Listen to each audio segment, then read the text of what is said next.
राज्य सूर्यगढ़ के राजा विक्रम सिंह के पास सब कुछ था, सेना, धन, महल और एक खूबसूरत रानी प्रियल। लेकिन वह रानी के लिए एक पति नहीं, एक जल्लाद था। वो उसे लोगों के सामने एक मोती की तरह दिखाता, लेकिन अंदर महल में वो उसकी आत्मा को रौंदता। रानी प्रियल, जो कभी नृत्य और कविता की रानी थी, अब खामोश और कैद थी। शिवपुर गांव में एक ईमानदार और तेजतर्रार किसान था, आरव। उसकी माँ उसे अक्सर बचपन में रानियों की कहानियां सुनाती थी। जब वो राजधानी गया तो पहली बार रानी प्रियल को महल की बालकनी में उदास देखा। उसकी आंखों में एक डर था जो आरव के दिल को चीर गया। वहीं से शुरू हुई एक आग, अन्याय के खिलाफ और उस रानी के लिए जिसकी आंखों ने उसे आवाज दी थी।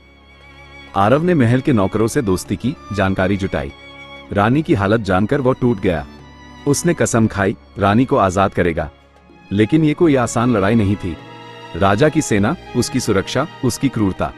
एक चांदनी रात, जब महल में जश्न चल रहा था और राजा शराब में डूबा था, आरव ने साजिश को अंजाम दिया। चुपके से महल में घुसा, पहरेदारों को हराया और रानी के पास पहुंचा। मैं तुम्हें लेने आया हूं, चलो। रानी साहिबा, अब आजादी तुम्हारा इंतजार कर रही है। रानी के आंसुओं में डर भी था, उम्मीद भी। दोनों जंगल की ओर भाग निकले। रानी पहली बार खुले आसमान के नीचे सोई, आजाद होकर। आरव ने उसे सम्मान दिया, प्यार नहीं थोपा। रानी को पहली बार किसी ने इंसान समझा, कोई देवी नहीं, कोई गुलाम नहीं। धीरे धीरे उनके बीच प्रेम की किरणें फूटने लगी, खामोश लेकिन गहरी। राजा को पता चला, आग लग गई उसके अभिमान में। उसने अपनी सेना भेजी, जंगलों तक छान मारा। आखिरकार एक भीषण टक्कर हुई। राजा और आरव आमने सामने थे। तलवारें चली, जख्म लगे, जमीन लहूलुहान हो गई। रानी ने पहली बार खुद तलवार उठाई और राजा की आंखों में देखकर बोली, अब मैं कोई बंदिनी नहीं, मैं अपनी रक्षक हूं। और अंत में राजा की हार हुई, सत्ता भी गई, रानी भी।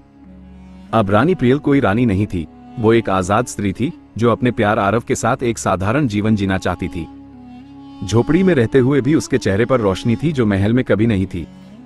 और आरव, उसने न कोई राज्य जीता, न मुकुट पहना, फिर भी वो असली राजा था जिसने रानी का दिल जीता। मैं रानी जरूर हूं, पर सबसे पहले एक इंसान हूं, प्रियल। तुम्हारी आजादी मेरा धर्म है, आरव। जिस रानी को मैं कैद समझता रहा, वो आग है, और अब वो मुझे जला देगी। राजा विक्रम, कभी कभी सबसे बड़ा योद्धा वो होता है जो तलवार नहीं, इज्जत से जीतता है।